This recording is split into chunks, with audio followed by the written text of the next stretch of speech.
Boxing out of fighting lines, ladies and gentlemen, 6 professional fights.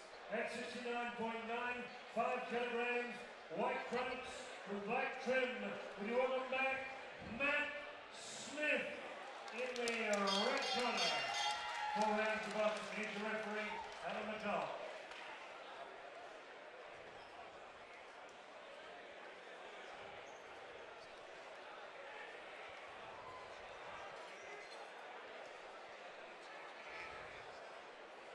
Is it a bit too much to say that this could be a make or break fight for both fighters? I know Matt Smith certainly was feeling that way coming into this fight.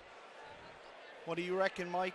Matt Smith's another one kind of similar to Matthew Walker, who we saw in our first contest, that if a couple of decisions just went the other way, you could have a very, very different reflection of his professional record. Yeah, he had a very tough fight out actually against Matthew Walker last time out. It's kind of make or break at the stage you're in, because if you're looking to ascend even to, say, fighting for a state title, you've got to win these kind of contests. No feeling out here, Steve? Nah, straight into it. Same with Butler the last time out, you know. He, as you were saying, he reckons he was going to use his aggression to outpower Matty Smith tonight.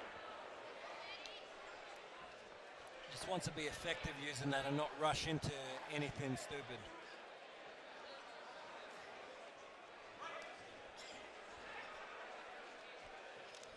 He has come out looking to press a solid attack. You just want to see him find range on that jab here early. There, walk straight into a right hand.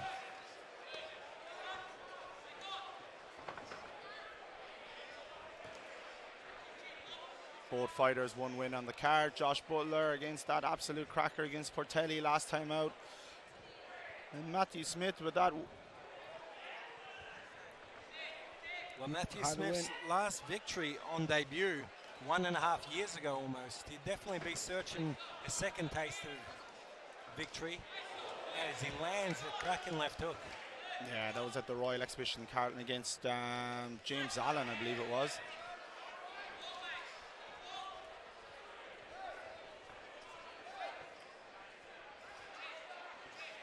Smith has landed the more solid shots so far.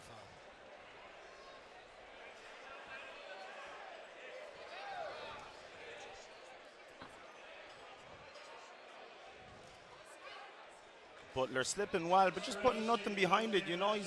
His head movement hasn't been the worst. But when your subtle slips like that, you got to throw a little cheeky jab behind it, a cheeky right hand over the top behind it. When you're the shorter man, you want to be jabbing on the way in. You know, if you go through boxing history, most short aggressive fighters all had an underrated jab, from Tyson to guys like Stevie Johnston, effective at closing that gap. If you rush in, you're susceptible to a counter. Exactly right, and the head movement has just got it. You've got to be active, as you on about Tyson, and one of the best head movers in boxing. Absolutely, but coming out of the movement is, you know, varying angles. I feel like Butler's just looking a little bit too much for the overhand right.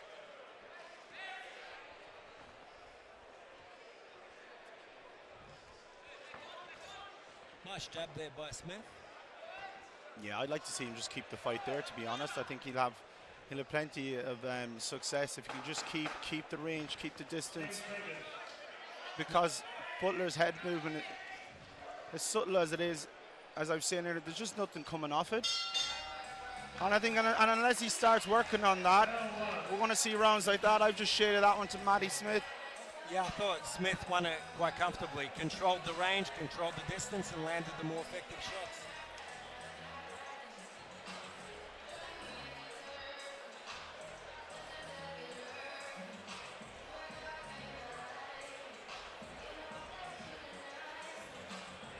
And we see former female Australian National Elite champion Simone Bailey sitting ringside now working for the boxing board. Isn't that great to see? You know, I've always found that with the commissions in Australia, that the people that you're able to deal most effectively in terms of fighter relations are those that were very good technicians as boxers and have an understanding and some compassion for the fighters too. Exactly right, Mike, exactly right. And I'll tell you, Simone, she's been around. I remember when I was training back in High Point, Sammy used to bring Simone down. She used to do a lot of fitness training with us down there. And I was delighted. I was over the moon more than anyone when she finally got that elite title there 2 years ago. Absolutely. I mean, it's a hard slog, the Australian amateur boxing circuit, with very, very little funding at the federal level. I had this discussion with Sammy Brizzi and Marcus Amado a lot about the different setups, the contrast between the Irish setup, obviously I know a lot about, and the Australian setup, which sometimes just baffles me, to be honest. Oh, no doubt it's substandard to international countries, and it's reflected in the lack of experience that our athletes have at the international level, unfortunately. And that, you know what, I talk a lot when I go home. People ask me about the standard in Australia, and I'm like, I said the standard it's not bad, it's decent. I said the problem is these guys aren't getting international experience. I said you come to domestic and grassroots level, it's pretty good, but it's just that step. Well, it's hard when you qualify for, say, a World Amateur Championships, and the only way you can have any kind of a lead-in or tournaments to prepare yourself for it is by raising $10,000 or $15,000 on Kickstarter.com. Exactly, Ben. Back to the action here. Butler's trying to maul him a little bit here.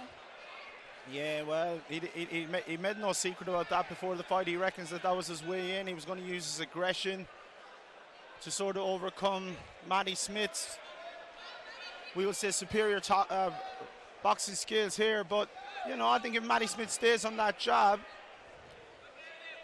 he'll keep Butler at bay. Yeah, unless Butler can make some adjustments, land his own, or land a heavy shot of his own to change the complexion of this fight. But while Smith's utilising his legs, you definitely favour that he can just work the outside and stay a little bit more busier than his opponent. But we've learned from the last time out not to underestimate Mr. Butler. No, not at all. He's going to come and consistently bring the fight to you with every passing round. Just getting a bit messy here now in the middle of the ring. Yeah, it has. The first round was relatively clean. This round it's a little bit scrappy. You see a speck of blood there in the top of the left eye of Matty Smith. I don't know if that's a cut coming from him, or is it just a bit of blood coming from the Butler's nose, or we'll see if we can get a closer look at it. Appears to be a cut just over the eyelid on that brow, but it doesn't look too sinister. It seems to be just down towards the left a bit, so it's not going to trickle into the eye from there. Much better round for Butler. I think he's maybe taken this round just on raw aggression. Just raw aggression, mainly because I suppose we've seen Matty Smith's not getting his shots off, is he? He's just not he's not able to box, he's not able to get his space. But they're crowding the action all the time, you know. That's right, and in round one he was able to land quite a few effective counters to hold Butler at bay. That round not so successful.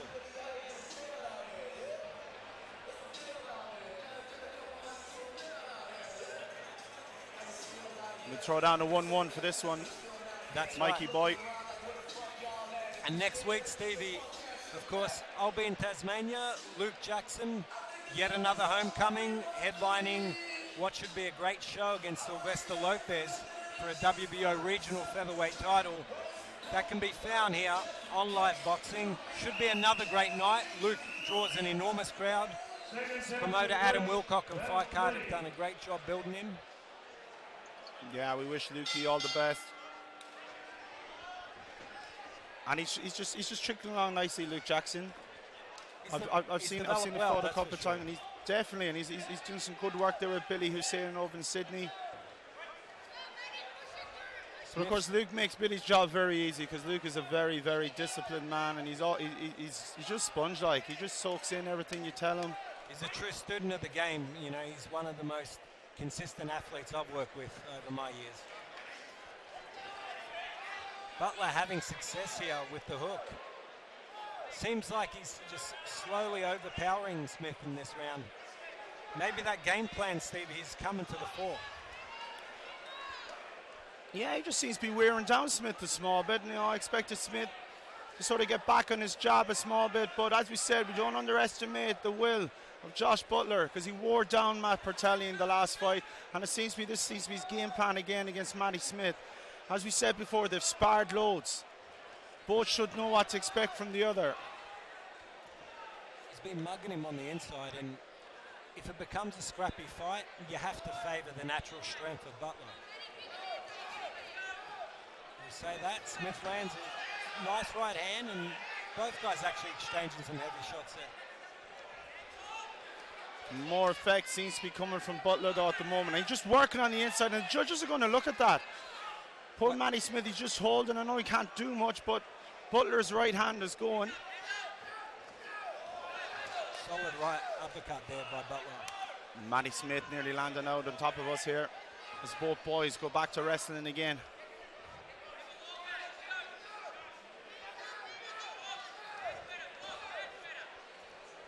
Butler just wants to stay a little bit cautious. He doesn't want to be rushing onto shots at all here. But definitely a much, much more effective round yet again.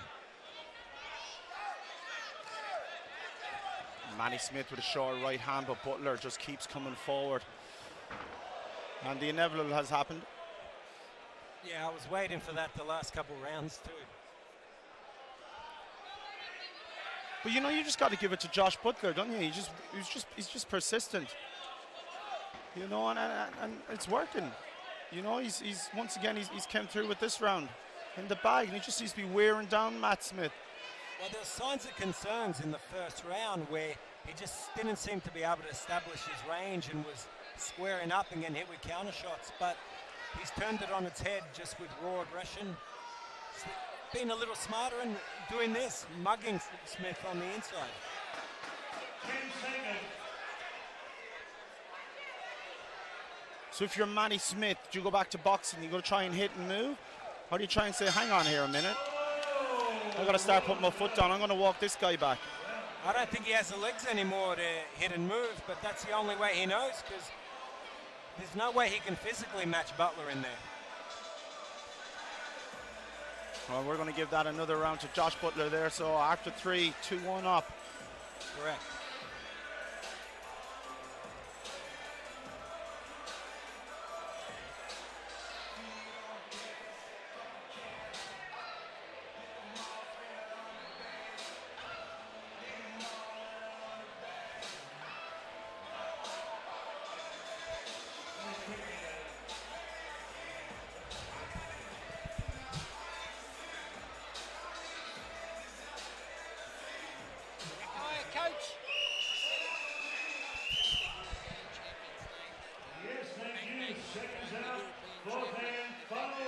And we're back, round 4.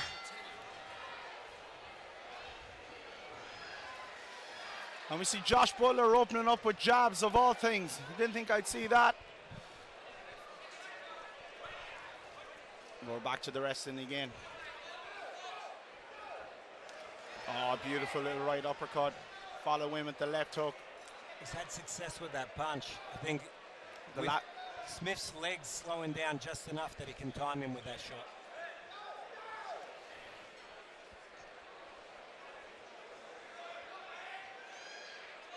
And I suppose a big difference here is that Smith really just doesn't have a plan B at the moment. Do you think that Smith would have more success perhaps a weight class down? I mean, we've seen Matty Walker drop a weight class. Smith just dropped 2 actually for the last fight. Well, that's correct. Yeah, that's correct.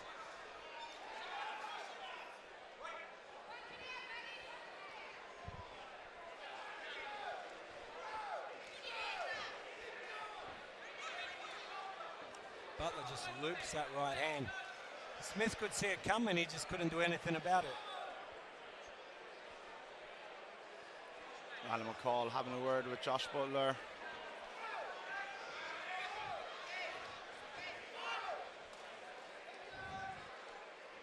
I think coming out of this fight, when Butler's team review this footage, they will be imploring him to find his range with the jab, because he would make his life so much easier if he could just establish his range off of the left hand rather than just looking to land lead right hands, and loaded ones at that.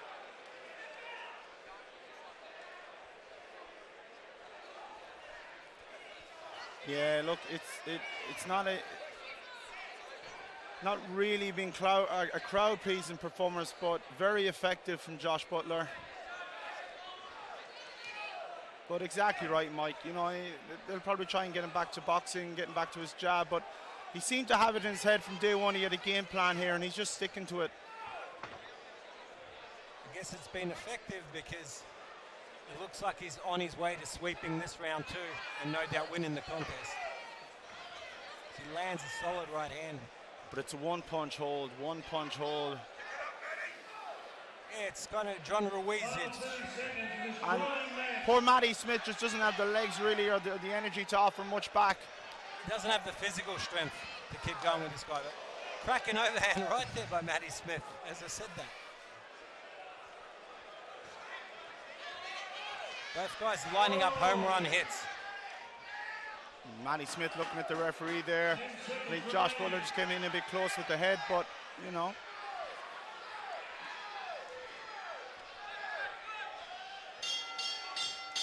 Let's hear from both warriors. Thank you.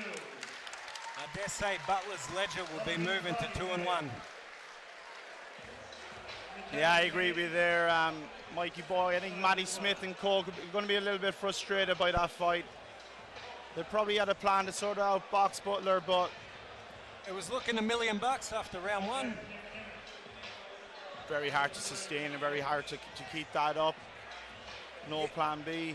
And to Butler's credit, he came out round two determined and essentially has steamrolled his opponent the next 3 rounds. So coming up this week, just a reminder, tomorrow night we got Dennis Hogan up in Queensland fighting one of your boys, Mikey.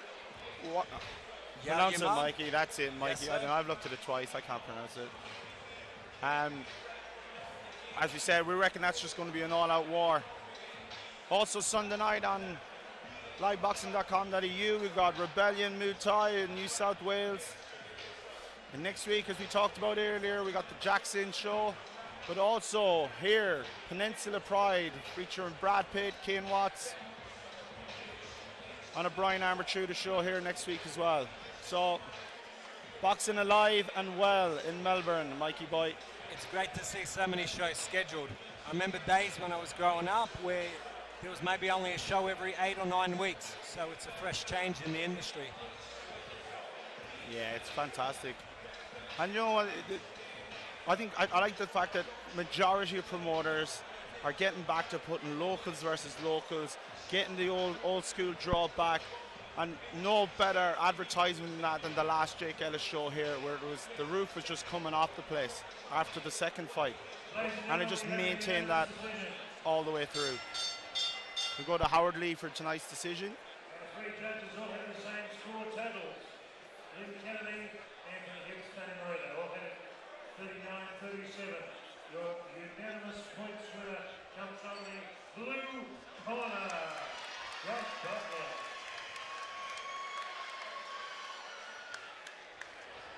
And like Matt Smith, Josh Butler winning on points there. Yeah, all judges scoring it the same as ourselves. I think that's the most definitive 39-37 fight I've ever watched in my life, Stevie. Without a doubt.